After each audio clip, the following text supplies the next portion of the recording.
Alors pour une fois, j'ai une super intro, mais ce qui est très dommage, c'est que personne n'est arrivé autour de moi. Donc je sais pas trop quoi faire. Je pense que je vais me la garder au chaud pour l'instant et je vais espérer fortement qu'ils arrivent bientôt parce que quand même elle est cool et puis j'ai besoin d'eux. Bon, au pire, dans tous les cas, on va lancer le podcast et ils vont rejoindre. Donc vous connaissez la tradition, à chaque fois je dis le contrecast, épisode 21, c'est parti.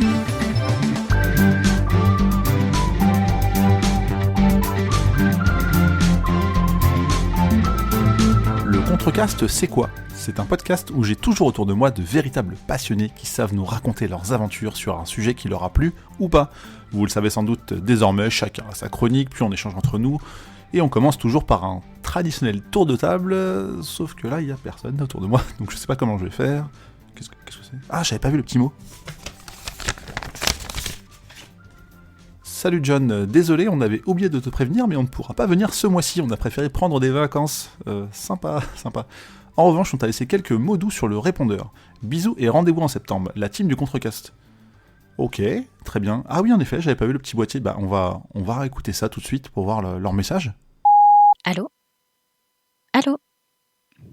Merde, répondeur. Coucou John, j'espère que tu vas bien. Désolée, ma réunion a tardé plus que prévu et je vais pas pouvoir être dévote cette fois-ci. Là, j'ai pas mal de boulot et j'ai juste une seule envie, c'est de me poser chez moi pour terminer mes jeux. Au fait, maintenant que j'étais au téléphone, j'ai eu l'occasion de tester Fall Guys pendant la bêta technique. Forcément, je pense que t'as pas pu passer à côté vu que tout le monde s'est mis à le streamer quand ils ont levé les NDA. Honnêtement, c'est génial. Ça faisait un bail que je suivais ça de loin et que je m'étais pas autant amusée sur un party game. Il faut absolument que je vous fasse tester, c'est ultra jouissif. C'est des serveurs de 60 personnes, tu peux taguer avec tes potes à 4 maximum et ils ont fait des distributions de clés massives pour la bêta fermée pendant leur week-end de test. Tu as plusieurs épreuves éliminatoires à la Takeshi Castle, donc ça peut être des foot géants où tu dois marquer dans le camp adverse, des jeux de mémoire, des épreuves de course où tu dois éviter des fruits géants qui te tombent sur la gueule. Bref, le panel de maps est assez varié et le but étant d'être le dernier survivant et de t'emparer de la couronne pour gagner la partie. Puis, ton personnage, qui est de base trop mignon, est totalement customisable parce qu'il y a des skins trop choux, mais franchement, ils sont tous choux. Et les bruitages qu'ils font sont à tomber par terre tellement c'est mignon.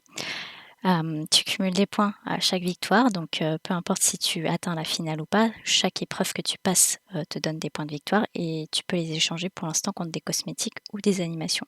À voir ce qu'ils vont faire de ce côté-là. Mais c'est sûr, à la rentrée, il faut qu'on y joue avec les autres sans faute. Franchement, je pense que tout le monde va adorer. En parallèle, je me suis aussi lancée sur GTFO. C'est un petit jeu indé édité par Ten Chambers Collective. C'est un FPS en early access sur Steam avec une ambiance un peu à l'Alien. Ça pourrait peut-être plaire à Zef maintenant que j'y pense. Et c'est faisable en solo ou avec des potes en escouade de 4. Grosso modo, tu as une campagne de 7 missions au total et des objectifs plus ou moins différents. Donc parfois, tu vas devoir rétablir le courant, parfois réactiver des réacteurs ou même créer des liaisons entre des terminaux de communication qui sont disséminés à travers la map. Bref, le but étant de survivre à des hordes de monstres avec très très peu de ressources en termes de munitions, de kits de soins ou de gadgets pour t'aider pendant tes fights. Mais je trouve que c'est extrêmement bien dosé en termes de difficulté. Et franchement, pour tout te dire, j'ai démarré avec un groupe de potes et on n'a jamais réussi une seule mission sans la recommencer au moins 3-4 fois, voire plus. C'est vraiment un Left 4 Dead dans l'esprit, en moins casu, je trouve, avec beaucoup de défauts graphiques et une interface franchement pas ergonomique parce qu'ils l'ont fait un peu futuriste, mais peut-être un peu trop. Mais globalement, c'est très très cool dans la globalité, dans l'esprit. Tu sais que je déteste tryhard, mais bizarrement là ça passe assez bien sur ce jeu, du moins à petite dose, parce que même si tu relances un chapitre, la position des terminaux et des objets ne sera pas exactement la même et du coup tu vas devoir refouiller. Forcément le pattern tourne un peu au bout d'un moment, mais en tout cas il y a assez de variété pour pas avoir l'impression de tourner en rond à chaque fois. Entre deux, j'ai aussi terminé le dernier tome de l'Odyssée d'Hakim. J'ai un peu fait de jeux de plateau, Madness Mansion et Dig Out. Et j'ai un peu de shopping d'ailleurs. Mais bon, je te passe les détails. De toute façon, je te raconterai ça une prochaine fois. Euh, on se voit à la rentrée, je pense. Et puis, en attendant, plein de bisous à toi et aux autres d'ailleurs, si tu les croises. Et puis, bonnes vacances si tu pars cet été. Allez, ciao. Ah, putain de répondeur, je déteste ça. Ok, ouais John, désolé, je n'ai pas pu venir à l'enregistrement là, un peu surbooké de boulot, mais je t'ai pas oublié. Alors je vais quand même te laisser ce petit message avec quelques trucs que j'ai fait ces derniers temps. En ce moment, j'ai un gros, c'est pas un bug, coup de cœur sur un jeu de plateau. Tiens, c'est étonnant. Je joue vachement à Demeter en ce moment. C'est un petit flip and write assez cool. Flip and write, c'est-à-dire qu'en fait, on pioche des cartes et on va noter sur sa feuille de jeu des points de score. On va griffonner un peu dans tous les sens. C'est un jeu de Mathieu Verdier, d'Olivier Montou et de David Sidbon. C'est un jeu qui dure une vingtaine de minutes pour 14 ans et plus, à partir de un joueur. C'est une iconographie qui est super cool. L'éditeur, c'est Sorry We Are French. C'est un petit éditeur français qui est vraiment bien. Et voilà, et c'est un flip and write où on va découvrir des dinosaures sur Déméter, qui est pas une planète, mais je crois une lune autour de Jupiter, si j'ai pas de conneries, à vérifier pour ceux qui connaissent. Et c'est du scoring en boucle, c'est du combo. On va choisir un truc, on va cocher ici, qui va nous faire cocher autre chose, et ainsi de suite. C'est vraiment super bien. La rejouabilité est vraiment géniale. Le design, je l'ai dit, est vraiment super sur la boîte et sur la feuille qui est assez mignonne en soi. Il y a une petite extension gratuite qui va sortir là dans pas longtemps. Donc voilà, c'est mon petit coup de cœur favori quand j'ai 20 minutes à claquer. Je me fais un petit Déméter tout seul dans mon coin et je le présente avec des potes avec un énorme plaisir tout le temps. Voilà. Qu'est-ce que d'autre un petit coup de cœur. Alors, c'est pas un coup de cœur. Je vais faire un mea culpa en fait. Je vais en profiter de ce petit moment qui m'est dévolu pour faire un mea culpa à beaucoup de monde d'un coup, à tous les Potterheads, parce que j'ai commencé à lire Harry Potter il y a pas très longtemps de ça. Ça va faire 3 ou 4 semaines environ. Et là, je suis en train donc j'ai enchaîné le 1, 2, 3, 4 et je suis en plein milieu du 5 là. Et je tiens à présenter mes excuses parce qu'en fait j'ai longtemps, pas craché sur la série, sur les bouquins, mais j'ai jamais vraiment compris en fait tout l'intérêt qu'on pouvait avoir pour le monde d'Harry Potter, ce qui est un peu condescendant de ma part, étant très fan de ma part du Seigneur des Anneaux, du monde du Seigneur des Anneaux et de Star Wars par exemple, entre autres. C'était un peu condescendant, donc du coup je vais présenter des excuses officielles, parce qu'en fait je suis en train de kiffer ma race sur le tome 5 et j'étais déjà en kiff sur le tome 4, un peu moins sur le 1, 2 et 3 qui avait beaucoup de défauts selon moi, mais qui était quand même présent, qui était quand même bien. Mais voilà, le 4, quand j'ai fini le 4, j'étais comme un ouf. J'avais fini le bouquin à 2 heures du mat, j'arrivais plus à m'arrêter de lire depuis que j'avais repris la lecture. Je crois que j'ai fini un jeu de rôle à minuit, j'ai repris le bouquin tout de suite parce que j'étais en frustration et j'ai enchaîné jusqu'à quasi 2 heures du mat pour finir le bouquin. Donc j'étais vraiment comme un ouf. Et là, le tome 5, je suis vraiment enflammé dedans, quoi. Il est vraiment trop bien. Donc voilà, je suis assez étonné moi-même de me prendre d'amour pour cette série, mais bon, c'est vraiment bien. Mon top tier perso pour l'instant, des personnages par exemple de la série, ça va être Hermione en 1, Dumbledore en 2 et Mowgli Folleuil en 3 pour l'instant. Et vraiment, je kiffe assez fort ce série. Donc voilà, des excuses officielles. Et franchement, si vous avez jamais lu Harry Potter, allez-y quoi. C'est vraiment du bonheur en barre, même quand on est adulte à partir du tome 3. Fin du tome 3, début du tome 4, c'est du bonheur. Les 3 premiers, bon voilà, sont pas foufou, c'est vraiment pour les gosses, mais c'est agréable quand même, ça nous fait bien rentrer dans le truc. Et voilà, que dire d'autre? C'était déjà pas mal. Je vous souhaite de bonnes vacances à la team, si vous êtes en vacances. Si vous l'êtes pas, bah, faites comme moi, force et honneur, hein, on va y arriver. Et puis on se voit à la rentrée avec plein de changements, plein de jeux, plein de trucs cool.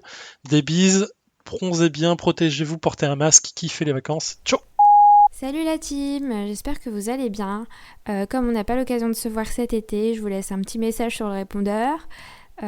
Et en fait, juste pour vous partager vite fait un récap de mes jeux du moment, lecture et autres activités. Alors tout d'abord, j'ai enfin fini We Happy Few après avoir spammé sur mon Twitter. Mais ça, à la limite, je préfère vous faire un retour dans une chronique un peu plus tard déjà c'est un peu court de vous laisser mes impressions sur juste un message sur le répondeur. Et puis je préfère en débattre avec vous directement. Mais du coup, je suis plutôt sur un petit jeu sympa, indé et français qui s'appelle Intemporel par le studio The Flying Butter, donc le beurre volant. C'est un runner platformer dans lequel vous incarnez un personnage et pour qui les choix auront une incidence sur son parcours dans le jeu. Alors, j'ai pas l'habitude de tant jouer à des runners, mais là, je dois avouer que je l'ai trouvé hyper prenant. Chaque niveau était devenu carrément un achievement personnel, tellement la difficulté est bien dosée. C'est un jeu qui pourrait d'ailleurs très bien se jouer sur mobile. La bande-son est superbe, donc ça a de quoi calmer mes élans de rage et mes fails que j'ai pu avoir. D'ailleurs, Intemporel a 28 chemins et 3 niveaux de difficulté, et se joue d'ailleurs bien mieux à la manette qu'au clavier. Donc il est dispo sur Steam. Pour passer les obstacles, il sera en fait nécessaire d'utiliser un pouvoir, donc cela peut se... En fait, vous les collectez durant le jeu, et donc ça peut prendre forme sous forme d'un bouclier, ou d'un double saut, ou de planer d'une plateforme à une autre. Et en fait, le but c'est de savoir jongler avec ce lot de pouvoirs, et faut savoir que rien n'est joué tant que vous n'avez pas activé le checkpoint. Parce que même le checkpoint, c'est un pouvoir qu'il faut activer au bon endroit, au bon moment, d'où les fails. On peut d'ailleurs emporter avec soi 6 pouvoirs. Donc là, j'en ai récolté 8. Et du coup, il faut jongler de manière assez stratégique avec ces pouvoirs. Là, je suis un peu plus de 16 heures de jeu, je crois. Et je pense être clairement à plus de la moitié du jeu. Donc voilà, c'est sur Steam. C'est à 6,59€. C'est français, c'est fluide, c'est efficace. Moi, je recommande, clairement. Sinon, mon gros jeu de l'été, c'est Octopath Traveler, donc un des meilleurs JRPG sur Nintendo Switch. Ma série du moment, Dark, sur Netflix, que je viens tout juste de commencer. Et ma lecture du moment, c'est Tokyo Vice, qui raconte en fait l'histoire d'un journaliste d'investigation américain qui a réussi à intégrer l'un des plus grands journaux japonais, le Yomiuri, et dont l'une de ses enquêtes va être intimement liée à des yakuza. Donc vous imaginez bien qu'il va avoir des problèmes. Donc voilà, c'est tiré d'une histoire vraie.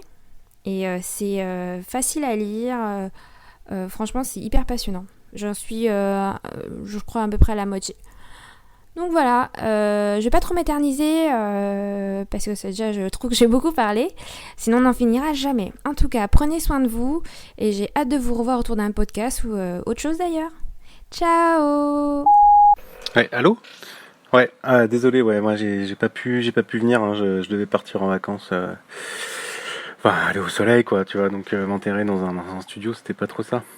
J'espère que tu vas bien, moi ça va, tranquille, écoute, je bouquine au soleil, ça va quoi, avec le bruit des oiseaux, tout ça. D'ailleurs, je bouquine un super truc, c'est un livre de Jean-Philippe Jarowski. Jarowski, c'est quand même un des gros auteurs de fantasy SF aussi française. Ça fait un paquet de temps qu'il écrit en France. Il a fait pas mal de trucs. Il a commencé même par les jeux de rôle. Il a écrit d'ailleurs un truc qui est vachement connu, s'appelle Te Deum pour un massacre. C'est un jeu de rôle historique qui se déroule pendant les guerres de religion, enfin un pur truc. Et d'ailleurs c'est marrant qu'il écrit des jeux de rôle parce que moi je me suis mis à ce roman, donc je vais te dire le titre bientôt, parce que j'ai joué une campagne, je suis en train de jouer une campagne de Donjons et Dragons qui se passe chez les Celtes. Donc voilà, ça change un peu, c'est pas l'heroic fantasy classique, etc. Et bah ça tombe bien parce qu'en fait Jean-Philippe Jarowski il est en train d'écrire un gros cycle de romans qui s'appelle le cycle des rois du monde. Voilà, on est à peu près à je crois 5 romans et c'est encore à paraître les prochains, ça se divise en 3 cycles. Donc les rois du monde, et j'ai commencé par le premier, donc j'en suis à là, même pas mort. Et en fait on suit un celte, un gaulois d'ailleurs, Bélovèze, qui est le fils d'un grand roi celte des Bituriges qui régnait au 6e siècle avant Jésus-Christ. Et en fait, on suit son autobiographie, plus ou moins. En fait, il nous lit, enfin le narrateur il s'adresse à nous, mais en fait, il s'adresse surtout à un scribe, un barde, pour raconter son histoire, son épopée. Parce que maintenant, tu vois, un peu à la Conan, c'est un grand roi qui a conquis une grande partie des grands territoires, etc. Et en fait, il veut léguer un peu, il veut léguer son histoire et sa grandeur. Donc voilà, c'est un super roman. Ça change beaucoup parce qu'on a l'habitude de lire beaucoup d'heroic fantasy. Donc plutôt moyenâgeuse, voire Renaissance, etc. Donc on y est pas mal habitué, hein, genre avec Le Seigneur des Anneaux, tous les bouquins dont on a déjà parlé, etc. Game of Thrones, etc.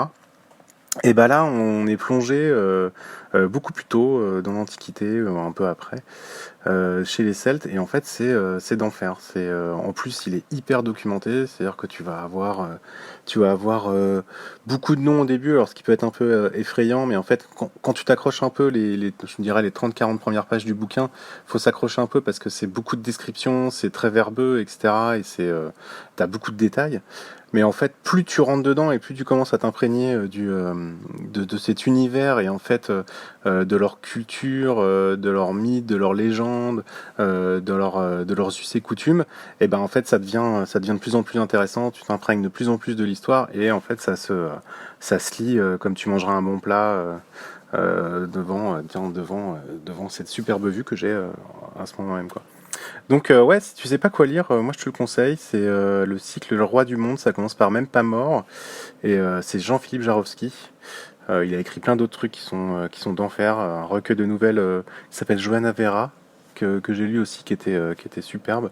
Il a fait beaucoup de choses, il a fait gagner la guerre, etc. Enfin, si ça t'intéresse, va jeter un coup d'œil à cet auteur. Voilà, je pense il commence à être très connu, mais c'est pas encore ça. Et c'est un des meilleurs auteurs de fantasy qu'on a.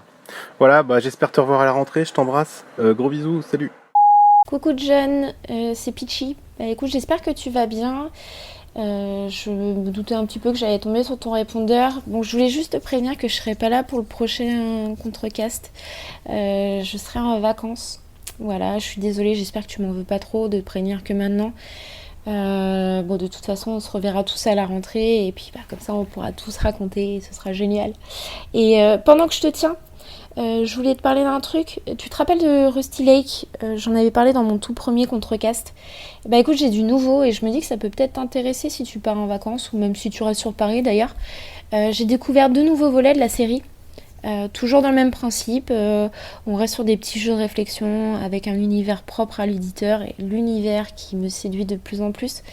Voilà, donc le premier épisode c'est White Door, qui est sorti en janvier dernier. Alors ça date un petit peu, mais je suis tombée dessus vraiment par hasard et c'est vraiment sans regret. Épisode dans lequel on doit suivre Robert Hill, qui est l'ex-copain de Laura Vanderboom. Alors si tu as fait les premiers épisodes, le nom de Laura Vanderboom doit forcément dire quelque chose parce que justement on la retrouve au tout début. Et donc cette fameuse Laura se fait assassiner. Et comme une mauvaise nouvelle n'arrive jamais seule, on apprend aussi que Robert se fait licencier à la même période par son employeur. Voilà, donc c'est pas folichon dans sa vie, je te l'accorde. Et donc avec tous ces événements, il est forcément sous le choc, et il devient complètement amnésique. Et suite à ça, il décide de rentrer dans un établissement psychiatrique pour suivre tout un programme et l'aider justement à retrouver la mémoire. Donc ça va être le but, voilà, de l'aider de retrouver sa mémoire. Et on va l'accompagner sur 7 jours de thérapie dans lequel on va devoir explorer son passé et vivre son quotidien. Et donc du coup, tu te doutes bien qu'on va devoir faire ça en résolvant un certain nombre d'énigmes qui, je trouve, sont un peu plus simples que les précédents volets, mais qui sont tout aussi plaisants parce que on retrouve vraiment la patte de l'éditeur et franchement, c'est cœur quoi. Donc voilà pour celui-là.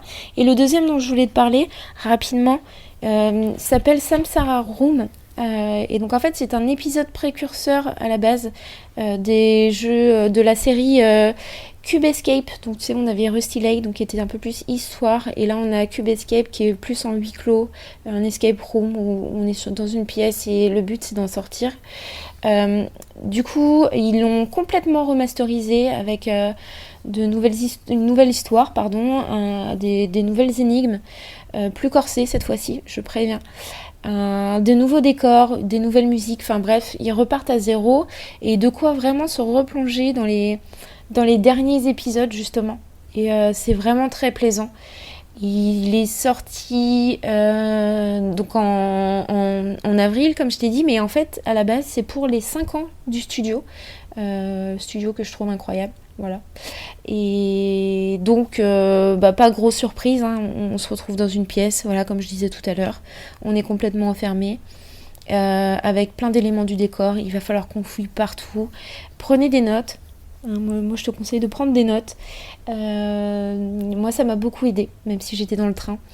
Voilà. Et écoute, comme tu connais, hein, mon amour pour la série, je devais forcément t'en parler, c'était obligatoire.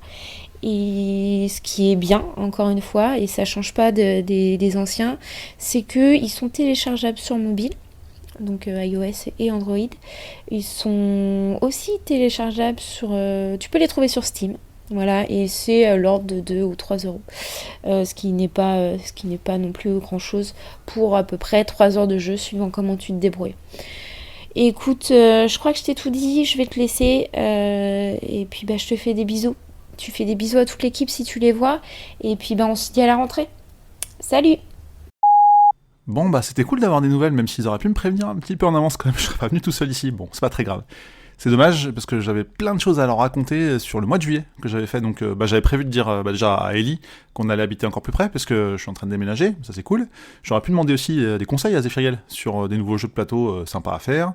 J'aurais pu également parler avec Anya sur mes différentes découvertes de jeux indépendants du moment. J'aurais surtout pu me la raconter devant Cotrus, parce que j'ai réussi son défi de 2019, en devenant légendaire à Hearthstone. Et je suis très content, c'est cool, pour la première fois de ma vie. Et j'aurais pu aussi, moi, me la raconter, ça pour le coup, et demander des conseils à Pitchy, parce que je souffre un peu de ma reprise de course, de post-confinement, tout ça, mais bref. De toute façon, vous connaissez la tradition, je vous remercie à la team pour ces différents messages. On se retrouvera très vite, bien sûr, dans un cadre plus traditionnel, mais ces petits mots sur le répondeur m'ont quand même fait plaisir d'avoir de vos nouvelles. Je vous invite évidemment, chers auditeurs, à vous abonner sur Spotify, sur Podcast Addict, sur Apple Podcast et n'importe quelle autre plateforme. Ça vous permettra de rester au courant des différentes diffusions des prochains épisodes, même si vous avez l'habitude, c'est une fois par mois, ça ne change pas, que je sois seul ou pas, mais voilà, il y a quand même des nouvelles des autres, donc ça c'est très bien. Si Cotrus avait été là, il m'aurait dit de faire un truc pour dire, d'ailleurs même si les 5 autres personnes du podcast avaient été là, il m'aurait dit de mettre 5 étoiles, il vous aurait dit de mettre ça sur Apple Podcast, parce que ça nous aide pour les référencements. C'est une façon de nous remercier, de dire « Ah ouais, franchement, votre podcast, il est trop cool, ou un peu cool, mais je vais quand même mettre 5 étoiles. » Comme ça, vous vous abonnez aussi, en plus, tout ça. Vous connaissez la chanson, mais c'est important pour nous, ça nous fait du bien pour remonter dans les classements. Donc on vous en remercie, et de toute façon, on vous remercie de manière générale de nous écouter. Et dans tous les cas, on se retrouve le mois prochain pour un épisode plus traditionnel. On sera peut-être même réunis physiquement, on verra selon les différents événements. Et puis de toute façon, on vous souhaite une bonne journée ou une bonne soirée selon l'heure à laquelle vous nous écoutez. Et on fait plein de bisous et on se retrouve le mois prochain. Salut, salut!